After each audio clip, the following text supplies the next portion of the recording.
발표는 싱가포르 ETH 센터 퓨처 시티스의 랩 글로벌의 진유 박사님께서 해주시겠습니다. 주제 발표의 제목은 포용적이며 살기 좋고 회복력 있는 글로벌 도시를 향해 싱가포르와 NYC를 바라보며 라는 주제로 발표를 해주시겠습니다. 우리 진유 박사님께서는 또 여러분을 위해서 영어로 발표를 하시는데요. 조금 천천히 여유 있는 속도로 발표를 해드린다는 점 미리 안내를 해드리겠습니다. 자, 그럼 여러분 진유 박사님께 큰 박수 부탁드립니다.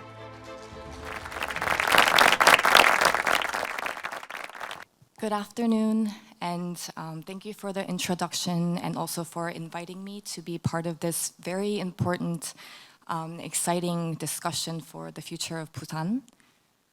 It's great to be back. I also have personal ties with Busan. My father's hometown is here, but also I grew up in Busan and went to Busan Elementary School until 4th grade. So my presentation today is titled Towards an Inclusive, Livable, and Resilient Global City, and I will be drawing case studies and examples from both Singapore and New York City. I was initially asked to discuss two things. First is discuss what makes Singapore very attractive for a foreigner like me to move and live there. And the second is to describe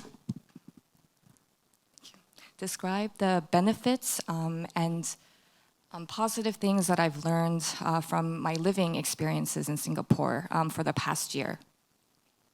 So the content is divided into three themes. As you saw from the title, inclusive city, livable city, and sustainable and resilient city. And these are the subtopics that I will be discussing. Before I start, I would like to give you a little bit of context and background about me so that you understand how I'm approaching these themes. So I immigrated to the US when I was 9 years old and moved to a city near Miami. I went to school in the New York and Boston area. And more recently, I lived and worked in New York City for about 8 years. I'm an urban planner and urban designer by profession. I'm also a working mother. I have a 19-month-old son and also an 8-year-old dog, a big dog.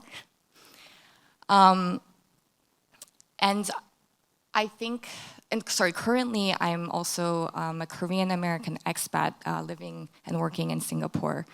I think you will see from the subsequent presentation slides how these are impacting and influencing the way that I see and experience cities. So why Singapore? For me, one of the aspects that was most attractive about Singapore was its reputation on safety. Most global cities, like New York City, generally safety is compromised, especially during COVID and after COVID. Crime rates have been going up, especially in a lot of major US cities. Also, there's been an increase of racism and violence, especially towards the Asian population. So here, I've listed some rankings and indexes, which shows that Singapore is really striving to become a safe city. According to the Economist Safe Cities Index of 2021, it's the third safest city in the world. And I just want to highlight that the index doesn't just include personal safety and security, but it also includes health security, infrastructure security, and also environmental security. According to the Global Peace Index of 2023, it's the sixth most peaceful country in the world. And here I have the list of the other countries so that you can compare. But the top countries are from Europe, and you'll see that Singapore is top in Asia. And lastly, it's the best country in the world for a child to grow up, according to the Save the Children Global Childhood Report. Additionally, we were drawn by the diversity in Singapore, especially having lived in various cities like New York City, where there's a lot of diversity. There are a lot of benefits of multicultural society, including cultural exchanges, knowledge sharing through food, arts, architecture, and Singapore actually does a great job in celebrating and preserving all of these differences. As you see here, these areas are also one of the biggest tourist attractions for visitors in Singapore. I also just want to mention that, and you probably all know that Singapore is famous for its international food scene, and I'm highlighting this because I think this is one of the reasons why it helped me and my family transition and settle fairly quickly into Singapore. Not only were we exposed to the local food, but we always have access to foods and restaurants that we're familiar with from the US and in New York. Also, another very important factor is language. I think this was mentioned before as well. There are 4 official languages in Singapore. It's English, Malay, Mandarin, and Tamil. But English is the predominant language that's used in all national signs and signage. Also, it's the predominant language that's used in work settings and also in education. And because of this, 30% of Singapore's population, about 1.8 million people, are non-residents and expats. And what this does is it creates, especially for schools, a very diverse setting. And this is, an environment that I wanted my son to be in growing up. Accessibility is key to an inclusive global city. I'm in here and I wanted to highlight the importance of universal design to be integrated into the city's infrastructure. So universal design simply is kind of environments or buildings where they consider the use of all users, regardless of age and gender and other factors. And this is especially important for families with children. And I think those of you who have children will be able to relate to this. But for us, the places that we go and are able to go are dictated a lot by how accessible a place is, especially with a stroller. And I think we've also realized and noticed that a lot of the places that accommodate older people and the elderly are also very family-friendly places. So these elevators and ramp systems are very important, especially for the public spaces and public transportation, as you can see in these examples. And while Singapore is striving to make the city more accessible, New York City and USA, they have stricter regulations and rules, especially related to older and historical buildings. So here you'll see I have a subway station that was renovated to include this.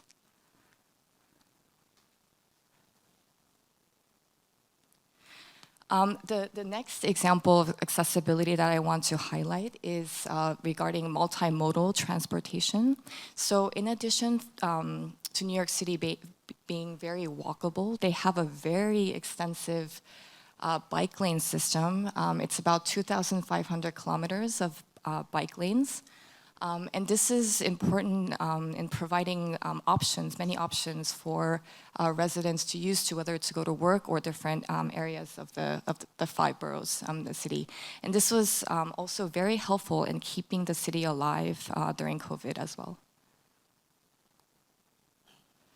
Another very successful transportation mode or option is the public ferry system, which is connecting all of the waterfront neighborhoods in New York, but also from New Jersey as well.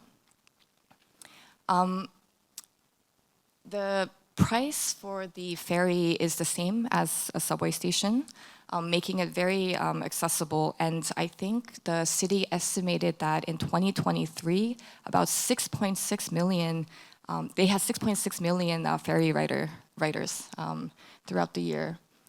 I've also benefited a lot. I use both the bike lanes, the bike system, and also the ferry system a lot, especially because it helped me travel with my 22-kilogram dog to many places in New York City. The ferries had much more flexible regulations for allowing pets to be part of the travel.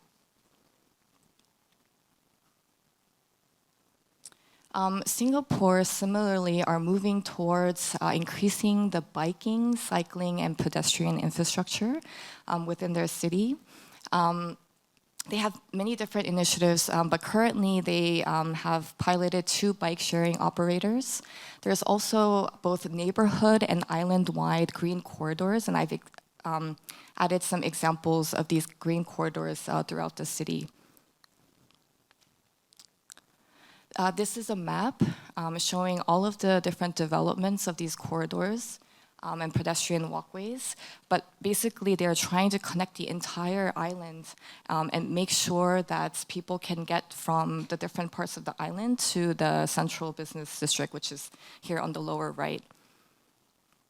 So people actually walk from these areas, bike to the different areas. And especially because recently the population is becoming much more health and environment conscious and focused. A lot of activities like cycling are becoming very popular, not just for the international group, but also for the local group. So this is the infrastructure to support that kind of living. Finally, for a city to be inclusive, it also has to be family-oriented. So these are just a few initiatives that are favorable for families. One is recently Singapore passed a new flexi-work arrangement, which includes, instead of a 5-day work week, a 4-day work week for both the employers and the employees. And in addition to the basic childcare tax credits, there's also additional reductions for working mothers. There's the school system, especially the government-subsidized school systems, start at when the children are 18 months. Also, I think one of the most kind of important and successful programs in Singapore is the Foreign Domestic Worker Program, which allows families to have affordable household and child caring help. These domestic workers, which we sometimes call helpers, generally come from the the different cities and countries around Singapore. So Philippines, mostly Indonesia, Myanmar. And generally, I have just a sample-based cost for how much this live-in helper would be per month. Also, the government, especially the Ministry of Manpower, which is also they call MOM, they have a very robust, systematic process for all of this to make sure that all of the workers are cared for as well.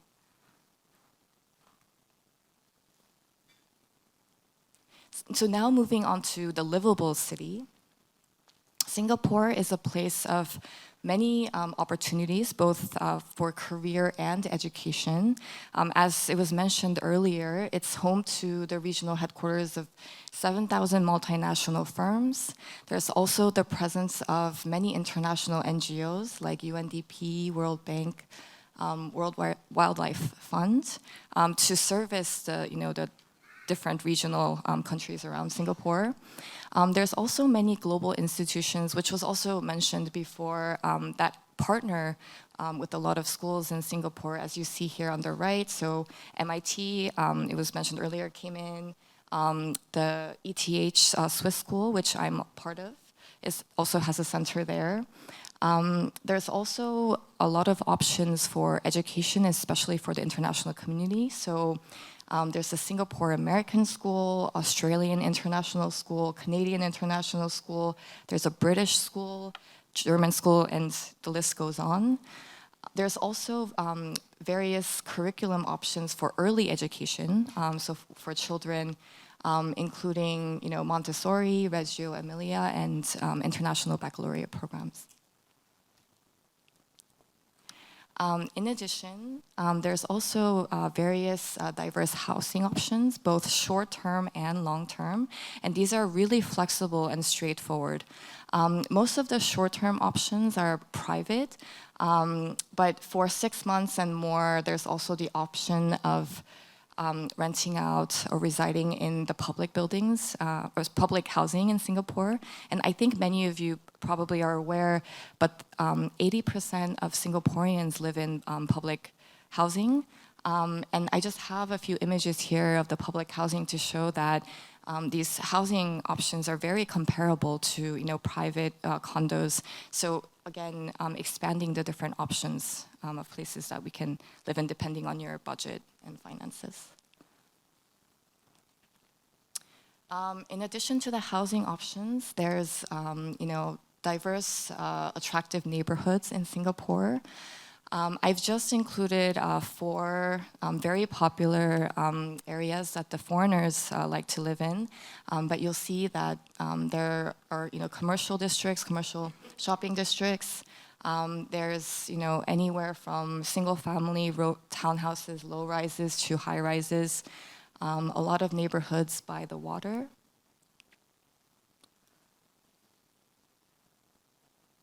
And with this, I just wanted to also highlight that while there's always been popularity in waterfront living, it's continuing to kind of grow, which I think is great for Busan, as it is a port city.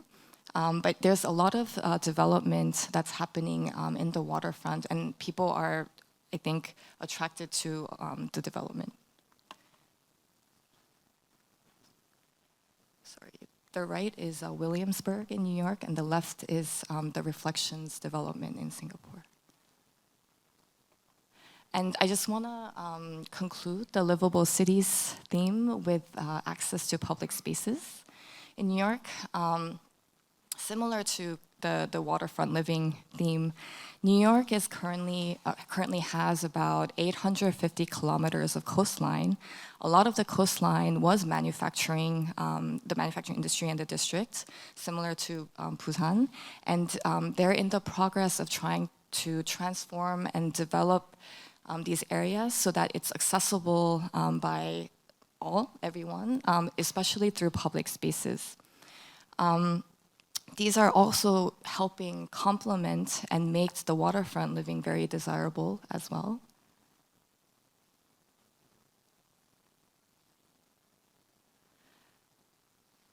New York City also has a high asset of public spaces through the POPs program, the privately owned public spaces.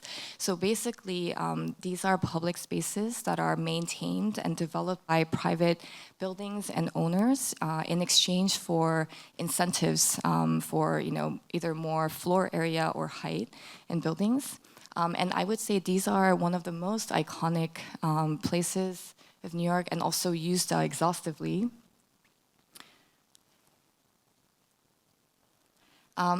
Here is a breakdown of all of the different public spaces, most recently at the 350 buildings in New York. And you'll see that this program actually started, from the late 1960s and 70s, and you can see that it's continuously being provided for the public. This kind of program, I think, has inspired many other programs through various cities. And Singapore has implemented a fairly similar program. And these public spaces are really what make, and I think it was mentioned before, places more walkable, livable, and this will help with the 15-minute compact city that was mentioned earlier as well. Now moving on to the final theme of sustainable resilient city. So in order for a city to be global, it really has to be at the forefront with the climate change issues and be sustainable and resilient. Not only to address the uncertainties of climate change, but really to build on and support the environmental conscious living that's being valued by all populations across the world. And I truly believe that only when a city is forward-looking in these aspects will it be able to provide a sense of place, a sense of belonging, purpose, and also sense of security for the residents that are living in the city. So Singapore is famous for its Garden City initiative. This was an initiative that was started in the 1970s by Prime Minister Lee Kuan Yew. It began with just simply planting many trees in the city, but these initiatives continue and it's still a priority today. So right now they're pushing for a city in a garden, which is informed by Garden City.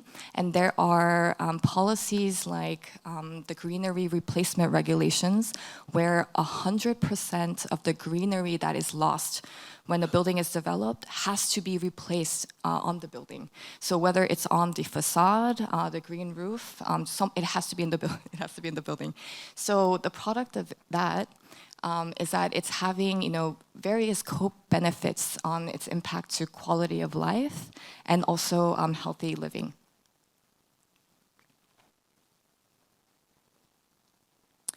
Similar kind of to this trend, I want to highlight that there's also kind of a move towards more affordable and accessible, sustainably grown produce. And this includes a lot of the kind of farmer markets, grocery stores type that are trending. And these are actually right now at the center of all of these international communities. So the international communities and also more the locals now are looking for these types of food, produce, and resources. So this will be very important in attracting the international community as well. I'm almost done. Another thing I want to highlight is I know a lot of cities, also like Busan, are trying to develop and test these eco-towns and green cities. But Singapore is very, very aggressive in trying to implement these and test these in their neighborhoods and cities. So any neighborhood plan that has been coming out in the past decade or 10 years follows these kind of underlying sustainability principles. So there's, I just included more recent ones, but there's the forest or the eco-town of Tenga, the Pungo eco-town, and just to highlight, there is the Jurong Lake district where the city is developing, and what they're trying to do is take a completely new central business district and have it outside of the city center and make sure that that center and also its residences are grounded on sustainability principles as well.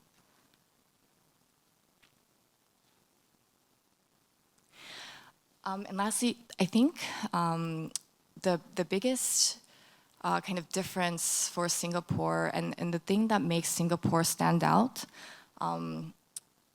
compared to other cities is the way they brand their city. From what I understand in my past year there, they spent a lot of resources, time, and efforts in really marketing and branding their city as a sustainable and resilient city.